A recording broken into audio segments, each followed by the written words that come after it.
I don't have a problem with studio perfection, and I don't really want to say that there's a right way or a wrong way to record an album, but I just feel that this was the right way for me to get I tried to get the best performance out of myself.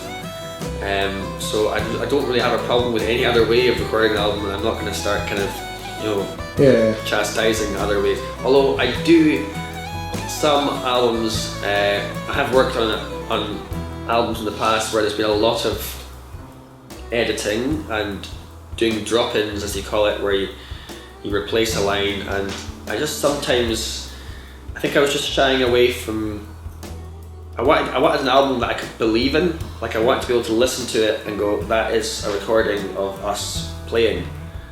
So I would say that I did go on that side of things, which is why we had lots of rehearsals before doing it. I wanted to make sure that the band, we all knew our parts and we'd all been practicing. I suppose it's kind of old school.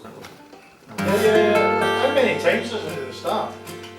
I'm going to go after a fast for a minute. Yeah.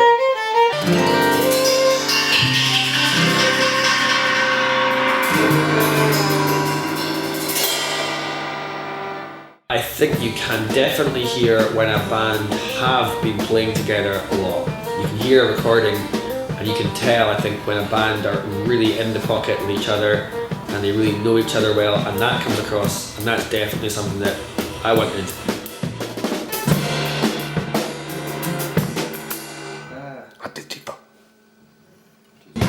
I wanted people to feel like they were listening to us playing together as one and being really comfortable with the music and each other.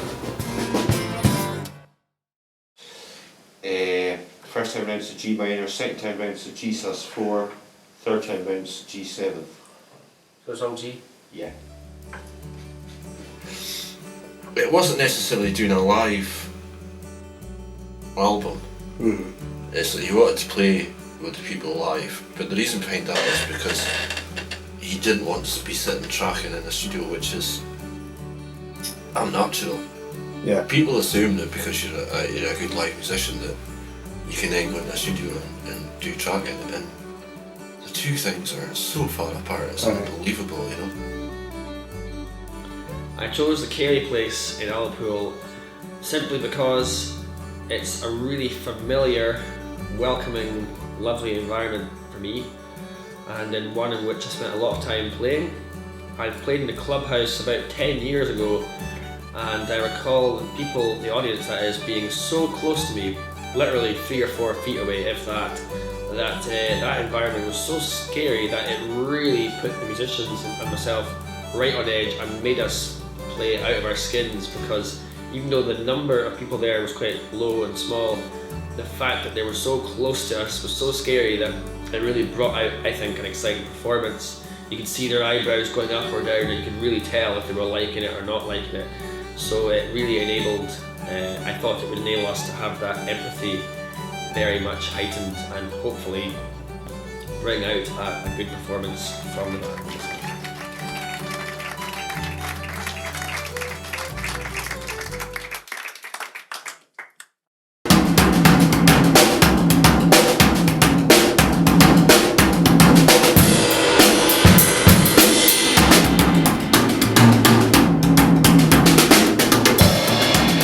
Why Ian Copeland? Well, that's a very good question, just on a larger, general, universal scale.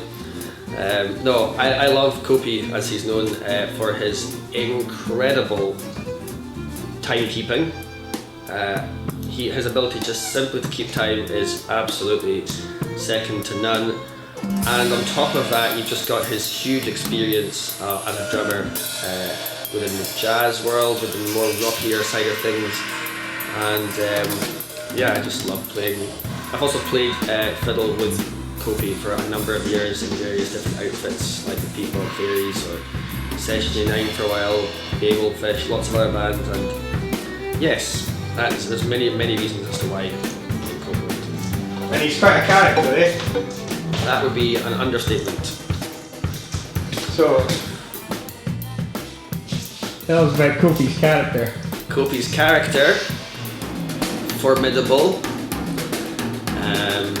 quite scary at times, soft and cuddly, abusive, hilarious, good crack, and a real twinkle in the eye. Oh, you're so pretty, Copeland.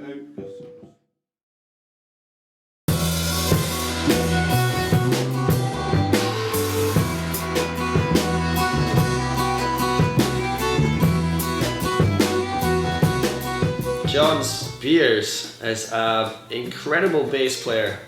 I was introduced to him by Ian Copeland some years ago when I did a Celtic Connections New Voices commission, and he is from the kind of jazzy world, although he is comfortable in many genres. Plays with hue and cry, and is just a superb musician, and he's got an incredible amount of funk, which I like a lot. And yeah, John Spears, awesome. Okay. This bass smells Yeah. of dirty hamster cage. It is, it is. The bass smells of dirty hamster cage. No, thank you. Alright, Hang on, Doug. Spearsy and Copey are quite an old kind of working team. They've played together for many years on the jazz scene in Scotland, and they are just like one. And they've got a lot of respect for each other. They go way back, so putting those two together was fairly logical and easy. So, like, a solid rhythm section, what does that mean to you? It means a lot. It means I don't have to provide so much rhythm from just the fiddle, and just to play on top of that or in amongst it is just fun. So it means fun.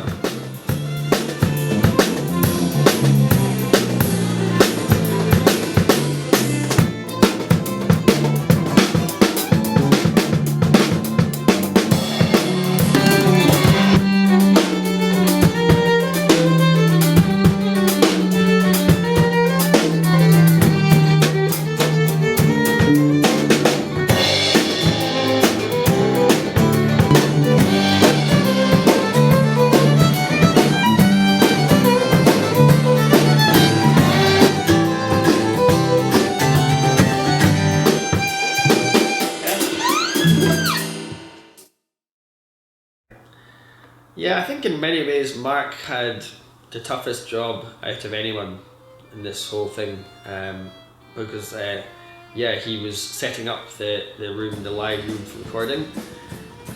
He was playing guitar, and he was also, involved in the arranging of the music. So Mark's been absolutely integral to this whole thing. I actually originally chose him because of his feel for chords and harmony.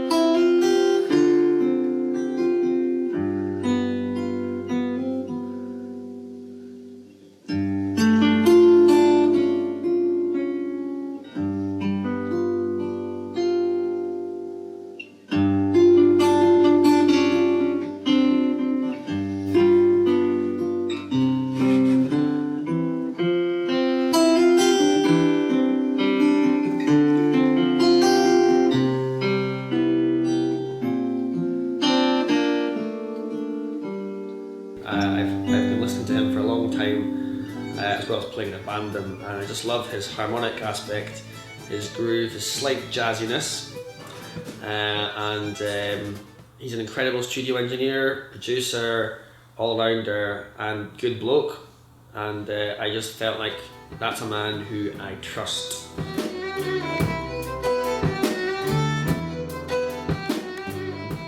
Adam seemed to put a lot of pressure on himself that night, which I knew he would, but and he's good and he can deal with it. Yeah. But I said to him, it's about 5 minutes before this, is, bet you're wishing you tracked it now. And he was like, too f***ing It's just you just the way to up even never doing this again. But next time we'll do it my way. He does thrive on that though. Aye.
I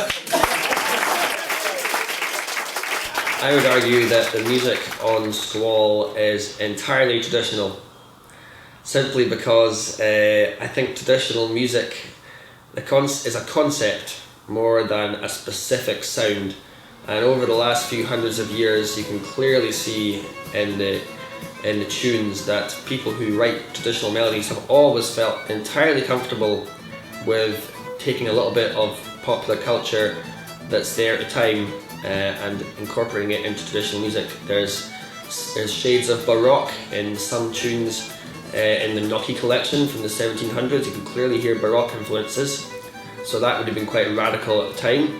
So this album, I've clearly just felt quite comfortable with using various influences from the wider world and putting them in. So yeah, I think this album is completely traditional by definition, because I'm just soaking up whatever else is going on in the world, and I can't imagine why you would want to ignore such huge swathes of beauty.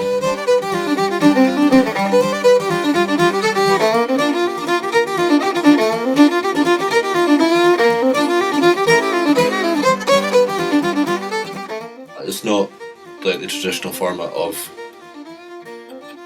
a guy playing a fiddle and 3 accompanists. Yeah. It's a band of 4 people. Yeah.